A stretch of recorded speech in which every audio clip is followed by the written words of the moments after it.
We don't know where it's going to Candace, end, but we are going to keep asking questions until we get clear answers. Candace, it may be that the person in the media spewing bullshit to the public is you.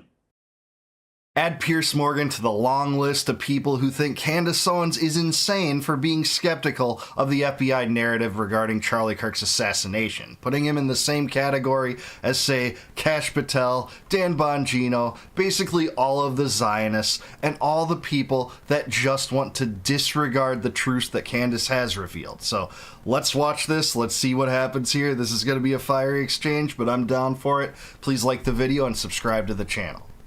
No, nice try. It's not. It's you by saying, why are you asking questions? Don't you worry about Mikey's feelings? Everyone knows what this is. And like I said, because we have the example, the concrete example of after JFK's assassination, the media members quite literally being put on the payroll of the CIA, we have a historical example that we can look at and go, we're not doing that again. Doesn't matter how many times you keep telling the public that I'm spewing bullshit. It is only because there has not been anything that has come out of this investigation that makes any sense that the public is not listening to. I am sorry to say this, Piers, people like you. And what I love about you and I sitting down is at this exact same time last year, you were doing the same weird questioning and making all these things when I said that they were committing a Holocaust against the Gazans, and then you changed your mind. Actually, Piers, this time, I'll see you next year when you change your mind again, and we have more information about what happened, and you realize that the difference between me and you is that I have the courage to take the risks and ask the questions first, okay, before it's popular. You wait until it becomes popular, and then you change your mind. You may remember that one of your courageous moves was to repeatedly tell the world that Brigitte Macron is a man. As you now know, and she is. As you now know, we had a $300,000 bet to charity about this because she's a woman. Yes, is my view. She's not a woman. Well, we're going to find out. Is the point, because it's going to court. They're suing you, and when she proves, as she will, that she's a woman, because it's very easy to prove, and you lose that case, then so easy that she refuses to do it for years. But then it will become more obvious to people that, look, I think you're a brilliant operator at what you do. That's, you know, I like you personally. You know that, right? None of this is personal for me about you at all. I just have watched him last year from Brigitte Macron now into the Charlie Kirk story. I think you've developed a modus operandi, which, to put it politely, is you flying what we would call in the world of journalism kites, and just seeing what can cause the most merry hell, therefore get you the biggest audience, therefore make you the most amount of money. Okay, but just think of that. You're talking about this subject too, Piers. Don't you make money for talking about Charlie Kirk with Candace Owens? Isn't that a hot topic to discuss right now? Is Candace uniquely villainous for talking about that? And to give credit to Candace's argument, Piers Morgan only seems to have turned recently against Israel in regard to what's going on in Gaza, but some critics of Candace Owens would say that about her because she only turned against that, you know, what, 2 years ago now, after several months of the devastation in Gaza. That's a lot later than a lot of people turned on it. But I don't think you should, you know, try to, you know, criticize anyone no matter when they come around to the issues. There's always going to be someone that saw the light before you. No one was born a dissident. Basically, none of us were. All of us had past decisions and thought processes that we'd like to take back. I'm certainly one of them. I supported the freaking war in Iraq and supported the neocon propaganda in 2002 and 2003. It's embarrassing. But when you make penance for that, it doesn't matter what you were wrong about. It's what you do going forward. So Candace has every right. Maybe it's just that she doesn't like the Fed slop narrative when it comes to the killing of her friend and holes she sees in the FBI's story, which even a lot of people that think Tyler Robinson was involved know that there are holes in the Fed's story and some things don't make sense. So more credit to her for exploring those. And people have, as you know, you've been widely attacked now by a lot of people who say that you're just a ghoul, a vulture. You're doing this deliberately. You're inventing things or just flying ludicrous conspiracy theories to make money. Now, again, Candace, I don't know that you are, but I do know celebrity. Can you not interrupt me? But your rule. I do think it's pretty rich. It's pretty rich coming from you is all I'm going to say. That's me putting it very nicely, given your background, your career, your celebrity involvement, the Princess Diana. Wrong messenger is what I'll say right off the top. Okay. Wrong messenger. What you are mistaking, or I guess we're not even mistaking because you know what this is. You're talking about power versus the people. And you are always on the side of power first. You're on the side of the Israelis. It's so horrible. And, I'm going to pretend I don't see tens of thousands of Gazans dying. I've actually been very critical of the Israelis, as you know, where in the your last bread year. is buttered. Everybody I've actually knows been very Brigitte critical of the Macron Israeli has a government. penis, okay? It's very easy to present photos of 30 years of your life. Brigitte keeps teasing, Brigitte, nobody asked you for a blood test. We asked you for some photos and you refused to do it. We're going to find out. Okay, so no matter what you think about Candace Owens, her positions on Israel, or Charlie Kirk, or Brigitte Macron, no matter what you think of her, there's no doubt that she handles adversarial interviews basically better than any woman I've ever seen. And that's not to say that, that's better or worse than what a man could do, but I've never seen someone that's a bulldog as much as her just kind of run over Piers Morgan on his own show. And it's kind of a joy to see. I think Piers Morgan opens up a lot of interesting conversations. But she is, as Dave Smith told me recently in my interview with him, that she is just a bulldog. She's relentless. She's not built the same way other people are. That's not to just stand for her, but it really is quite impressive how assertive she is and how she can shut down some of the absurd lines of questioning that you get from Piers. Now, some of Piers's questions I do think are legitimate, but when it just goes off into Macron when you're supposed to be talking about Charlie Kirk, you're just trying to smear her for another opinion that you don't like. That's just my view here. Everybody knows Candace, that Charlie Kirk was not shot by Tyler Robinson on a rooftop. I am sorry that in this day and age, there seems to be such a shortage of testosterone that a woman has to be the person that states the obvious, right? I invite you to join me, and I know that you will by the end of next year, because they're not going to get away with what they did to my friend Charlie Kirk. And I am not going to change my mind, least of all when I am being called names by someone who has quite a year background and experience in doing things because it's lucrative and not always because it's sensitive. Sure, listen, it's always lovely. You can call me a hypocrite as much as you want. I don't care. It's fine. I'm just simply saying what other people have been saying about you. I didn't say I felt that. Thank you. I said I'll let you know what people are saying about you too. I'll keep you I posted read on it people all, are saying like about you. I read it all the time. But I would say that, like I said at the start of this interview, I don't know whether any of the things you're saying are true or not. I just do know you're saying a huge amount of stuff. It's making you very wealthy. You're getting millions and millions of people coming in. Are you not getting wealthy talking about the same thing right now, Piers? That's what I don't get. That's one of the top criticisms against Candace. But it's criticisms that focus on this issue, that also enrich the people attacking Candace on this issue. Why is it Candace that is uniquely benefiting or profiting from this? It's not.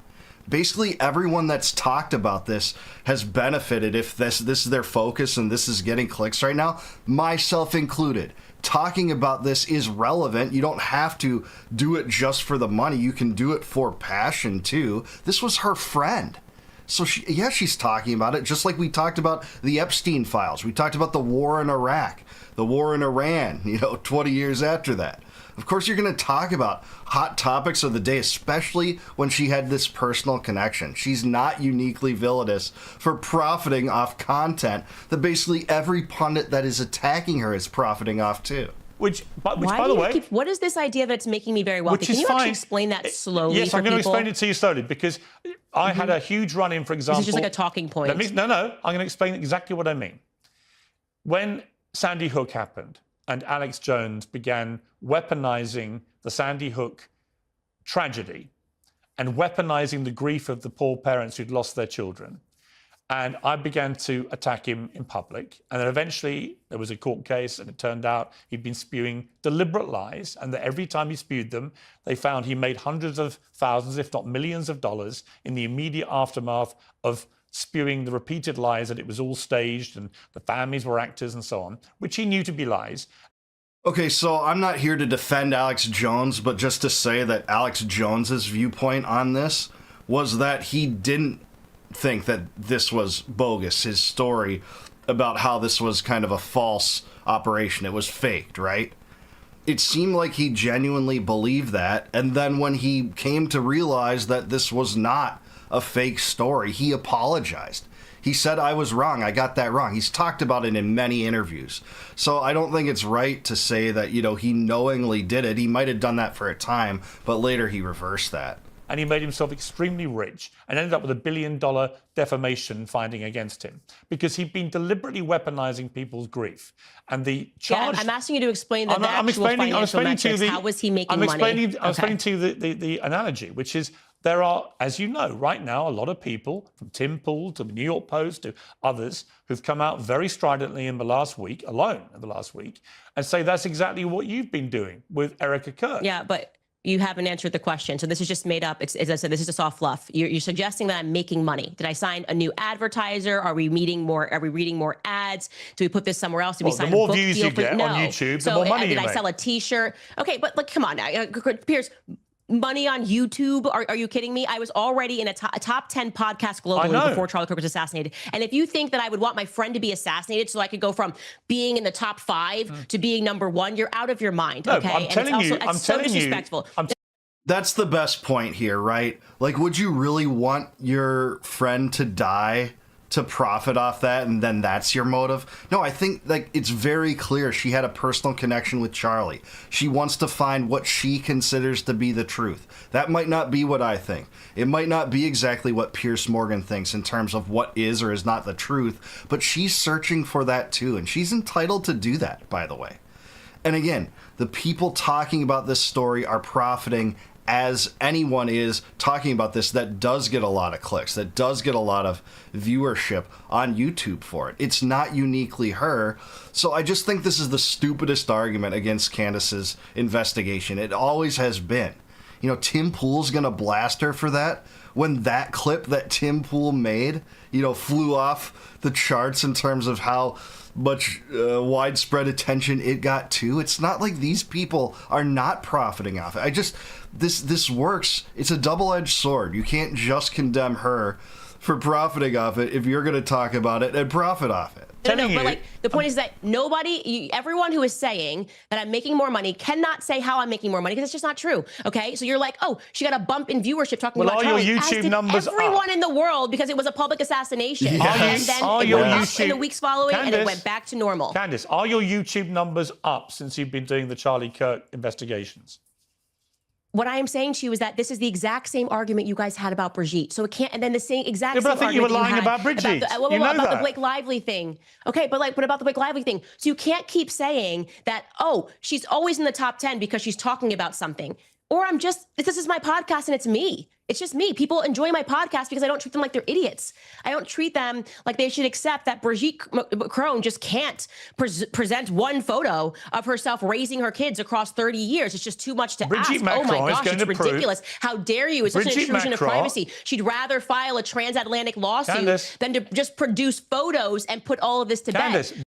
Okay, I don't like it diverting into this. I don't really have a strong opinion on the Brigitte McCrone story or whether she's a man or not, but what I will say here is that what Candace is talking about regarding revenue and content creation revenue, she does live ad reads, and yeah, that can translate into more money if you're getting more viewers. That would be a typical extension of that kind of revenue model, but not necessarily.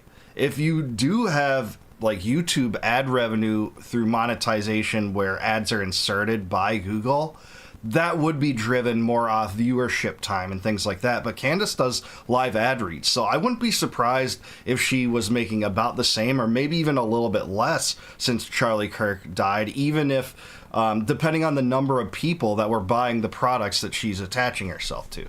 So who knows? I mean, she is getting slightly more viewership, but she was already one of the biggest right-wing podcasts in the country by far. She was top 3. It was like Rogan, Tucker, and her at the very top before this. That's the difference between you and I. So now there's this repeat live from Kamala Chronicles, which we did, looking into Kamala's background because it was relevant to the election cycle. Then we did the Blake Lively lawsuit, and they said, oh, she's trying to change her brand. That's the only reason her numbers are up. Then we went to Brigitte, which I lost, by the way. I had to get a whole career change when I first covered that story. So joke's on me if I'm doing this to make money, but I was willing to be fired to tell the truth. And then it's all about Brigitte. And now we've arrived at Charlie Kirk. I feel like there's something about that actually is just people not being willing to admit that what people appreciate about me and why they keep coming back is that I'm willing to take risks to tell the truth. No, I think so. Don't get me wrong. I think that is why people watch her, for sure. That she is relentless, that she doesn't care about whatever anyone else is trying to do and say to destroy her, and is presenting a genuine search in her eyes for what she considers to be the truth. That's why she's so compelling. And she will not stand down whatsoever.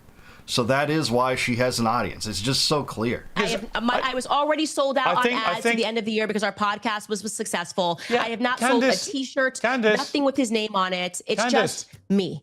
You've put up a lot of theories, but a lot of them don't seem to have a clear conclusion from you about what you actually think happened. I mean, you've been all over this now ever since Charlie was killed. What do you believe happened to him? Who do you think killed him? So I can't tell you definitively who pulled the trigger. I'm not going to lie to audiences and just put something out there that's not real. But what I can say is I feel convinced that the feds were involved. I can tell you that. I think the feds were involved in staging a cover-up. I think Kash Patel knows what happened and did not happen on that day. I am convinced by me being told by people that are feds that he is not acting right and that he is not wanting to share any information. Just a couple of people are allowed to even see anything.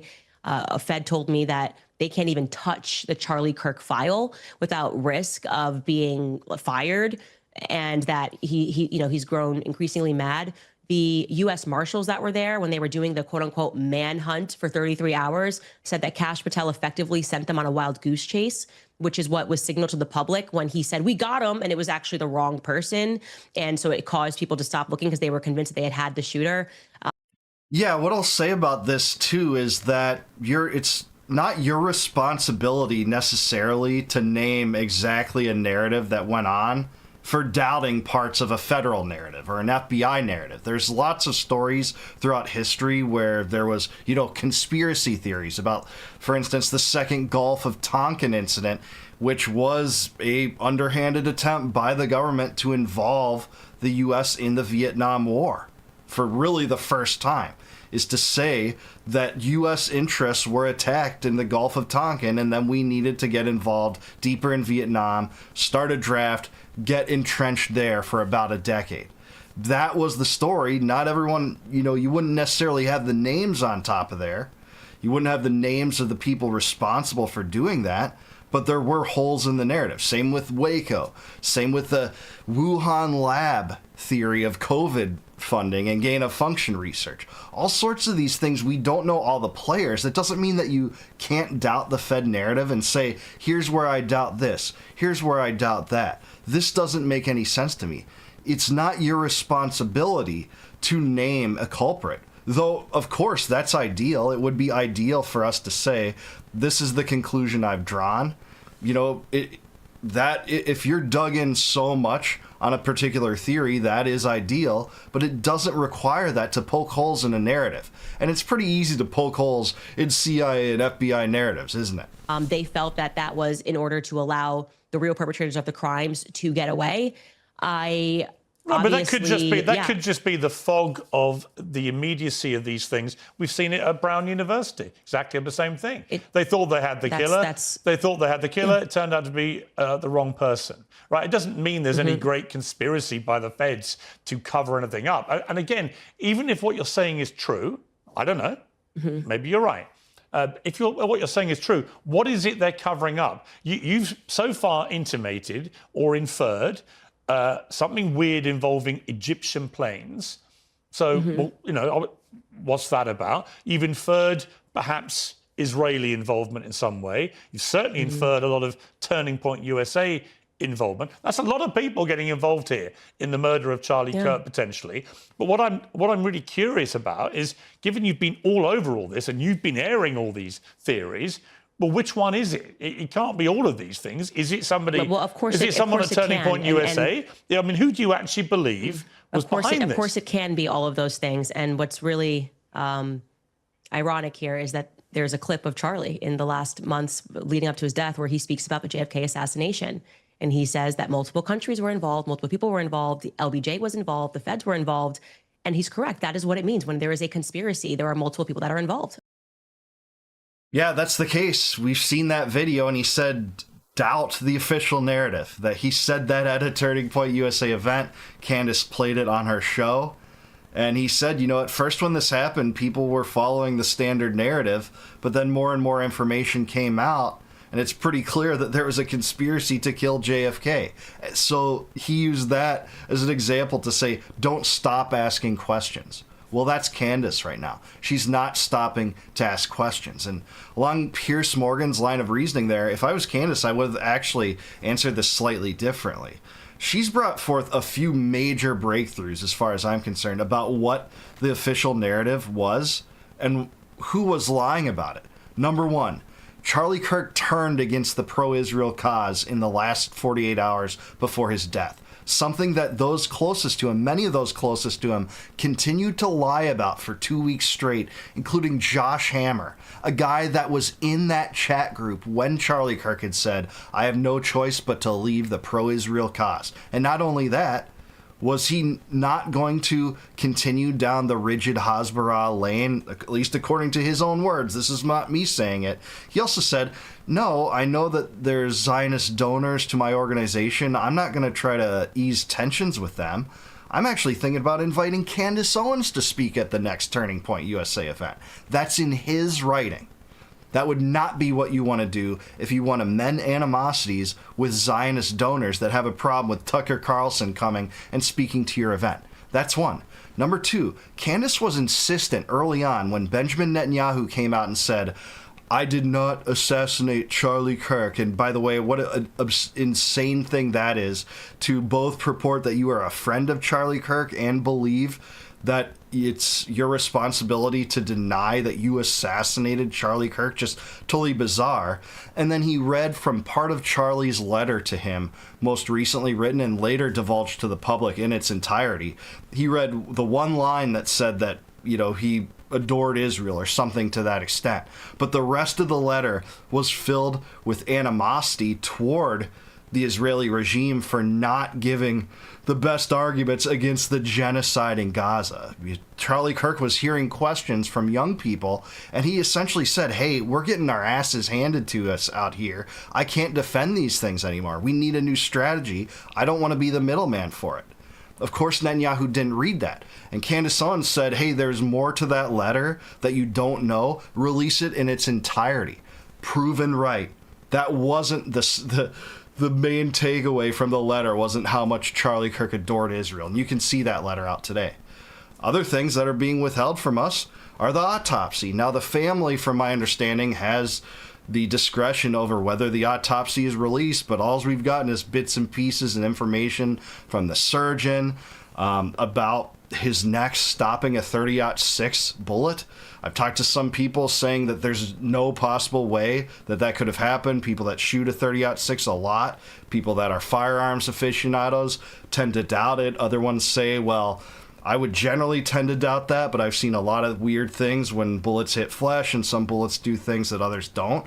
But that's another thing she divulged that they're hiding from us. They are hiding the autopsy. Now, that's not necessarily the FBI doing that. From my information, it's the family, but that's being hidden. So lots of things are being hidden, and she's actually divulged the truth in several major ways that she's not really given that much credit for. Me and Dave Smith, again, talked about this the other night, but some of those things are just being completely glossed over in favor of these other things that seem much more preposterous, or people are more unwilling to believe them potentially. And to be frank, there's some things about Candace's investigation I don't think are particularly compelling. For instance, she has said that Tyler Robinson, there's no way a kid that age would use the word vehicle. And I just don't think that's true. And not only did I not think that's true, there was later produced to be a video of Tyler Robinson using that term after he had been stopped in like a car accident. He used the term vehicle. So there's things like that I think aren't compelling, but it doesn't matter. Candace Owens has the freedom and liberty to do whatever kind of investigation she wants. She should be allowed to, question the Fed narrative. Yeah, sure, that's going to invite criticism toward her. But who's to blame for that? It's not her. She's not to blame for questioning that narrative. All the blame should be associated with the FBI, the murder cult institution that it is. It should be abolished. COINTELPRO, they wiretapped dissidents and shredded the Fourth Amendment. They killed Fred Hampton. They collaborated with the Chicago Police Department to do that. They killed women and children, burning children alive at Waco. They engaged in Fed entrapment schemes in the Whitmer plot and the Ohio plot and January 6th. They're covering up a child sex trafficking ring involving some of the most prominent people in power in the entire world. They bombed a whole city block in Philadelphia, the MOVE bombing. There's nothing that this organization won't do to destroy the lives of dissidents and those that question it. So of course, people are just not going to trust that anymore. And Candace is exemplifying the reason why. So that's exactly where we are here. Who knows where this is going to go? I thought Candace always does admirably against Piers. Her last interview was just like this, by the way, and she handles it very well. So what do you guys think? Let me know what you think. Leave me a comment down below. Would love to hear your thoughts. Is she on something or is she on to something? Could be either or, but man, I said my piece. I want to hear from you guys now. Please like the video, subscribe to the channel, also subscribe to Piers Morgan. Whatever you think about him, there's always an interesting conversation coming out of Piers Morgan's show, that's for sure. And if you like this video, please consider supporting the channel as a YouTube member. You can do that by clicking the join button down below. If you do that, you can help support my channel, and I'd really appreciate that. So much so, in fact, that I'll give you access to all my videos before they go live to the general public on YouTube, if you do that. And also, if you want a free copy of my first book, Compact of the Republic, click the link in the description below. That'll send you to a website. You can just plug in your email and I'll send you a PDF copy of that book, free of charge, no obligation, just because I appreciate you watching. And our demands are simple at Liberty Vault. No more war, no more debt, no more inflation, and no more empire. Peace out, guys. Catch you in the next one. So you have to ask the question, why lie? And I think that just any lie at all makes me feel uncomfortable because lies are not necessary unless you're covering something up. No matter what the lie is, why do we lie? To cover something up. So that's a fair assessment that they're engaged in some sort of a cover up, whether it's about his legacy, where he was at spiritually, and then you have to ask deeper questions. Why? And that's why it became plausible, right out of the gate that Charlie was killed because of power. Russell Brand recently asked Candace Owens what her true feelings are about why she's willing to do her Charlie Kirk investigation, despite how controversial it's been, and whether she actually fears not only backlash, but actually a violent reprisal for doing that.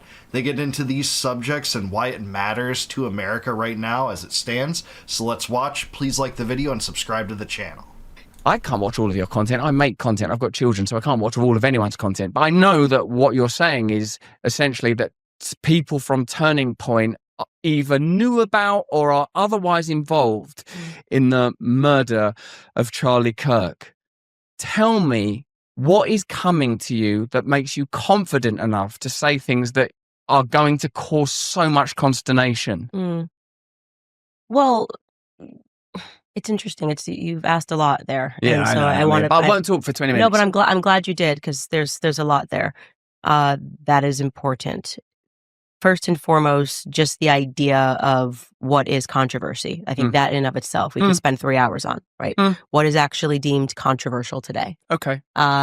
Anything that exists outside of the system is deemed controversial. So what you're getting at is you're in the middle of fame and controversy. Well, the problem is that people are listening to me and I don't belong to the traditional satellite, right? If I was within Hollywood and I had an agent and I had a manager and I had people who were sort of able to control me, I would be on the cover of every magazine. I'd probably be a billionaire. I probably would be Oprah, right? I would have a daytime talk show, whatever medium that would be today. And I would have sponsorships and I would be maybe doing Pepsi commercials at the Super Bowl. That's what I could have that. That would be an option if I would stay in line and have talking points handed to me. I think that's a reality. Yeah, that's absolutely true. Anything that deviates from what my friend Tom Woods calls the index card of allowable opinion will put the crosshairs on you from the regime, and you will get a lot of backlash, you will get a lot of anger, you will get a lot of indignation, as Candace Owens has.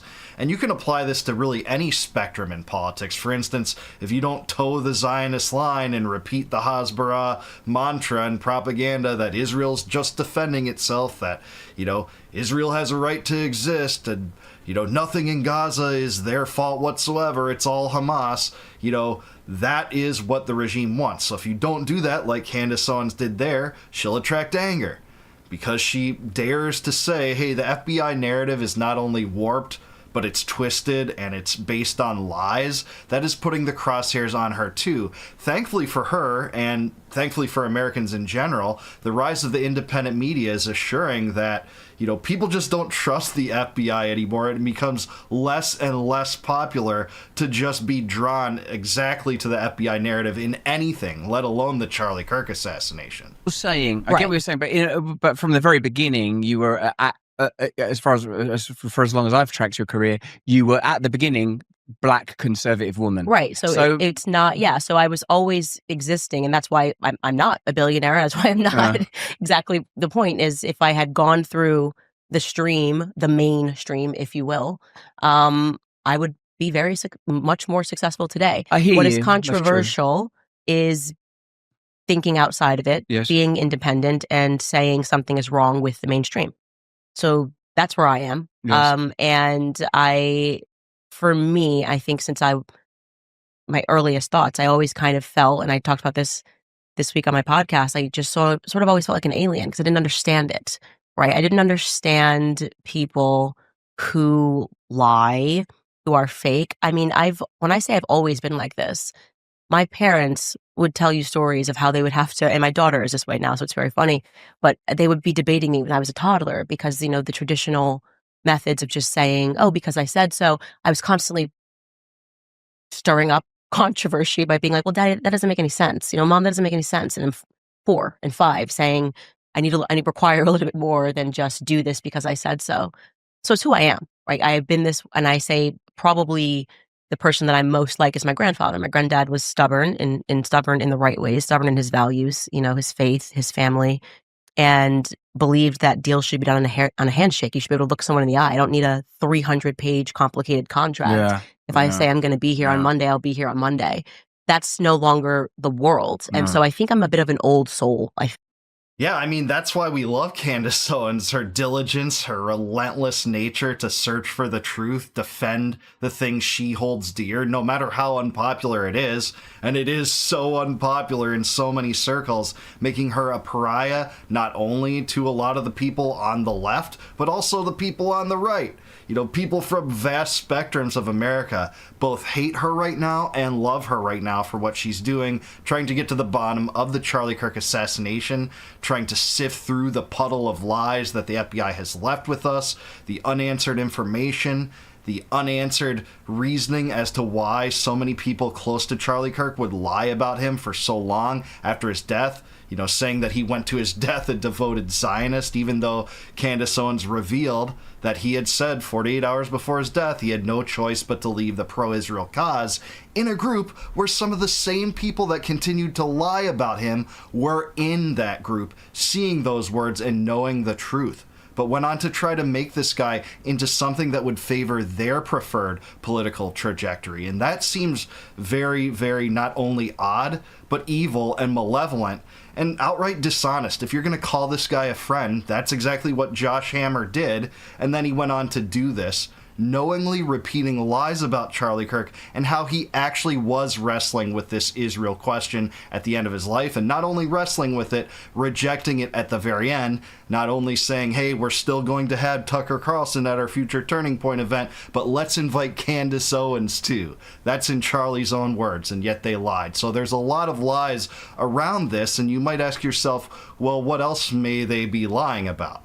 So I support her investigation. Do I conclude that all of the information or all the angles to this have, been relevant necessarily to a single assassination plot. No, I haven't, but it's all for her to sift through, and it's her that gets to lead this. And that will be the new era, the new frontier of investigations in the new independent media. I think is what my problem is today. I don't fit in with this sort of new age propaganda, tell somebody something to make them feel good. I just would rather say the truth, and that's it. Yeah. Now, in terms of how this applies to the Charlie Kirk thing, so much of this is spiritual. So much of this is, I think, God and where I was in my life and the relationship that I had with Charlie. And me being one of the people that helped to build Turning Point. I mean, the Kanye thing happened when me and Charlie were building Turning Point. It was a tiny little organization that people didn't know much about. You were integrally involved in the formation, because I know that your husband, because we were hanging out when you met your husband, as we always clock when we chat, and that was TPUK, and that was TPUK. So you are, because I sometimes think this is my point, just to declare. Charlie was there, by the way. He wasn't at your house, but Charlie. That whole thing was, I left Charlie, came to your house, got back with Charlie. Oh, he was on that trip. Yeah, and then we went to George. Yeah, I mean, I have to admit that I was never that impressed with Candace Owens years and years ago. I know she had done a lot of work with not only PragerU, but Daily Wire, but then I looked at her as, maybe this was my fault for perceiving her and generalizing this way, just a Daily Wire stooge. She worked for Ben Shapiro, the Zionist epicenter of the conservative right institutionally. But man, has she bucked the status quo of what was expected of her in that regard, not only when it came to the Israel First mantra that's embraced by so much of the right, but also questioning the FBI and the deep state in ways very few elements of the political establishment on the right ever did. Even when it came to January 6th or Russiagate, so many pro-Trump Republican stooges were willing to buy some of that and just completely toe the line of the government's narrative on both things, including people like Lindsey Graham, who Trump campaigns for openly, was dug into supporting Russiagate. Well, Candace Owens just rejects the deep state's lies as such, and they are exactly that. They're built upon a mountain of propaganda, and you can apply that to every situation, from the Whitmer entrapment to Jan 6 to COINTELPRO to murdering Fred Taylor, to wiretapping Malcolm X and Martin Luther King and Stokely Carmichael, to trying to convince King to commit suicide and ultimately killing him if you side with his family on that, which that's what his family believes. Killing women and children alive at Waco and Ruby Ridge. That is what we get from the FBI. So cheers to Candace for telling the truth about their behavior. It was obviously a big change when Trump went into office, because a lot of independent media essentially started to fulfill the same function as mainstream media, i.e. advocating in a partisan way for the incumbent, for the person that's in power. Right. You've obviously not done that. Now, but my simple reaction was, I don't know who would want Charlie Kirk dead. What difference is it going to? Who benefits from Charlie Kirk being killed? Who benefits? Like, as they say, cui bono. That's the question to always ask. Mm-hmm. And I actually didn't understand how Israel benefits from Charlie Kirk being murdered. I certainly can't see yet how, like, sort of French special forces could, so can you explain that to me? Because I don't understand who benefits from, but I also know that whenever I've seen in my whole life, a lone gunman killed RFK, Martin Luther King, Malcolm X. I know that's a lie. So yeah, that's always a lie. If the FBI pins it on a lone nut, it basically always has shown to be a lie, not only in Martin Luther King's case, where it sure seems like an FBI conspiracy was involved and at the very least tried to get him to commit suicide. We know that from a letter that's been disclosed, and we know a possible CIA involvement in Kennedy's assassination, embarking in long-term surveillance of Oswald, Jim Angleton's connections to the Israeli Mossad and CIA with special privileges when it came to the Kennedy assassination. Those things have left an imprint on the mindset of distance. It's not most Americans that know about those things, but people that study it know. But I think it's a fair question. How do you link, many of the things that have brought up, French Legionnaire involvement, potential Israeli involvement, which, to be fair, Candace hasn't really rammed down the throats of people. She has brought up that, hey, it might be significant that there were, something like, I can't remember how many, like 18 cell phones that were from Israel that were activated and on site that day at Utah Valley U or in the general vicinity. But a lot of these things together, it's hard for me to come up with a coherent narrative as how they all work together, that it was Turning Point with foreknowledge and involvement somehow, that Lance Twigg was involved. At one point she did say that, how the Egyptian planes play a role, plus the French Legionnaires. All those things I don't think can be part of a single assassination plot. But if you're looking at this in a way that's maybe fair to Candace, well, hey, maybe she's exploring all angles.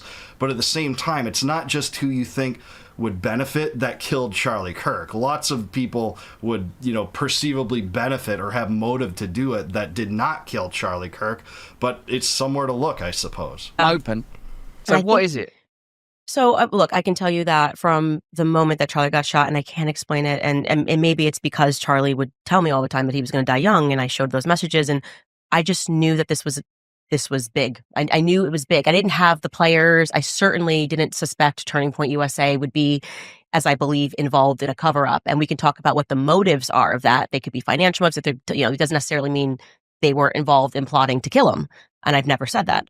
But I do believe that they have betrayed him since. And I am comfortable saying that today.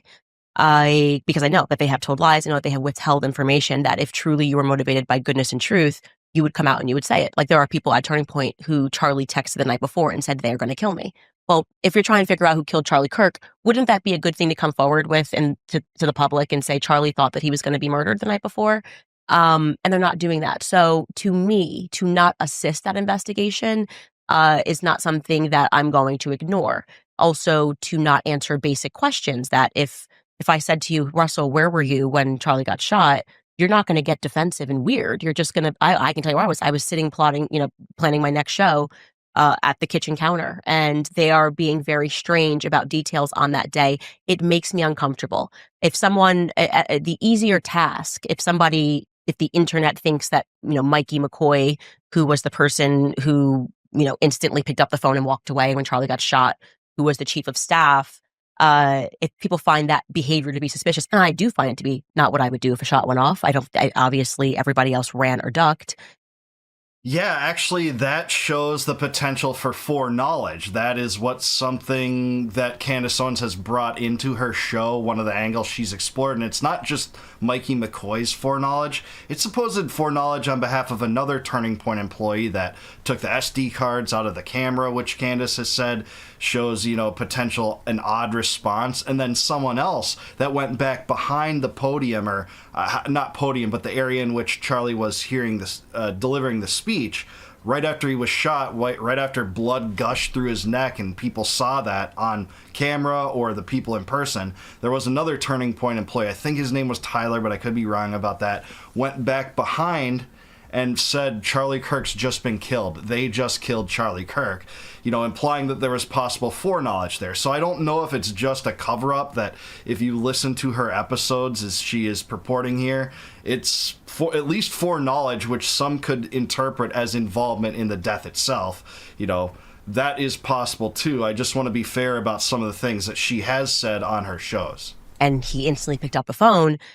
I would just show my call log and I would be like, guys, this is crazy. Like I called my mom, and here's and so it's the absence of answering and the blaming and the yelling that feels off to people. And I think that's fair. I think spiritually people are sensing, their intuition is coming online and saying, this just doesn't feel right. Again, we can assign different motives. There are donors that were pressuring Charlie.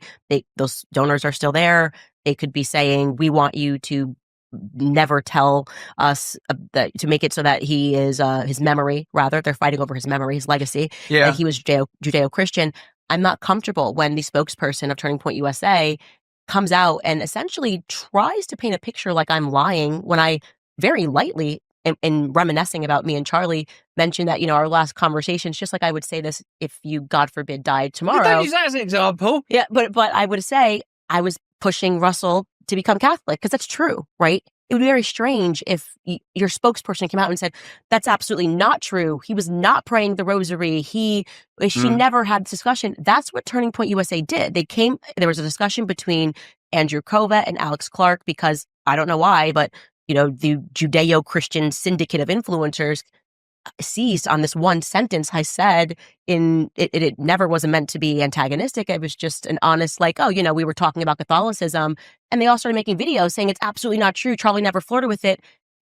Yeah, I mean, any small lie would raise eyebrows like this, right? If you know that to be false and or true, but they are talking about falsehoods, indicating that there's a disconnect between your known perception of what this guy was doing in the last days of his life when he was your friend. That has to just raise eyebrows. But it goes so far beyond that when they lied about really key details, like, trying to say that he went down as the most rigid adherent to the Zionist pro-Israel cause in his death, when you know that provably people were exposed to the truth that he wasn't. That he didn't want to just adhere to the notions of this pro-billionaire Zionist donor class that was applying mass pressure against his organization and Turning Point USA to get him to disavow Tucker Carlson, not invite him to future Turning Point events, not invite Dave Smith to debate Josh Hammer, and frankly, hand Hammer's ass to him. Frankly, he hammered Hammer, so to speak. But that is what the Zionist donor class wanted. The Bill Ackmans and Robert Schillmans of the world that were donating to Turning Point didn't want that.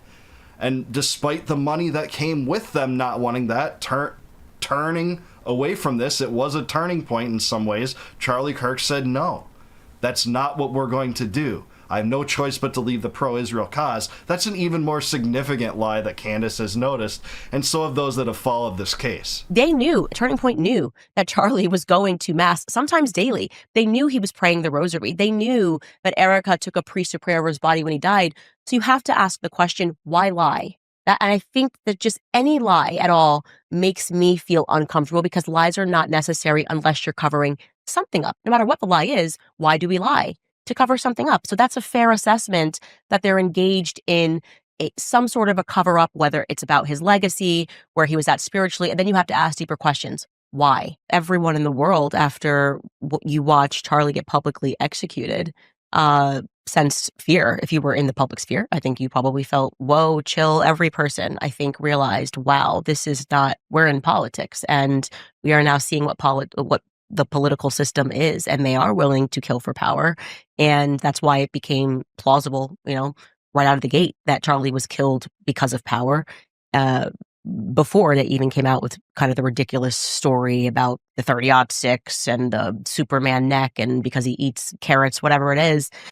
Yeah, the whole 30-06 Superman neck tale told by Andrew Colvett is one of the hardest things to swallow about this entire case, and that doesn't necessarily prove who or who did not shoot Charlie Kirk, but there's something weird with the narrative when you're going to say a 30-06 round is stuck in the neck for the most part. Now, I've talked to gunsmen and firearms experts and people that have shot this rifle. I've only shot one once, but there are hunters that shoot this rifle, and there's different kind of bullets that have different kind of purposes behind them, and a lot of people have said, like, hey, bullets can do a lot of things, but a lot of people have a hard time believing that this 30-06 round stuck in his neck because of Superman powers, as Turning Point said.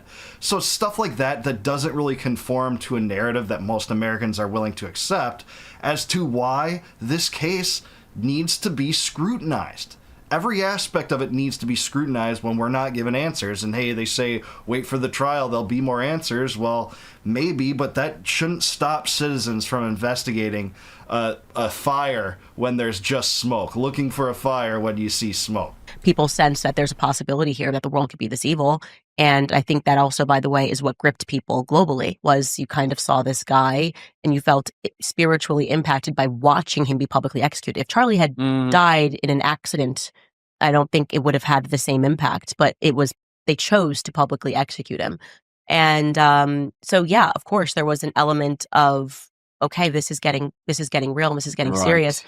My greatest fear is not getting into heaven, because I actually am a Christian, and I question the Christians who lie, who choose to lie because they are so attached to the earthly possessions that they are getting in terms of money. My bigger fear is my children growing up in a world that's run by pedophiles. That terrifies me. Yeah, it should terrify all of us, especially due to the willingness of our government to cover up pedophile sex rings and possible blackmail operations on the part of Israel, knowing Epstein's connections to Israel and just saying, hey, there's nothing to see here, it's a Democratic hoax.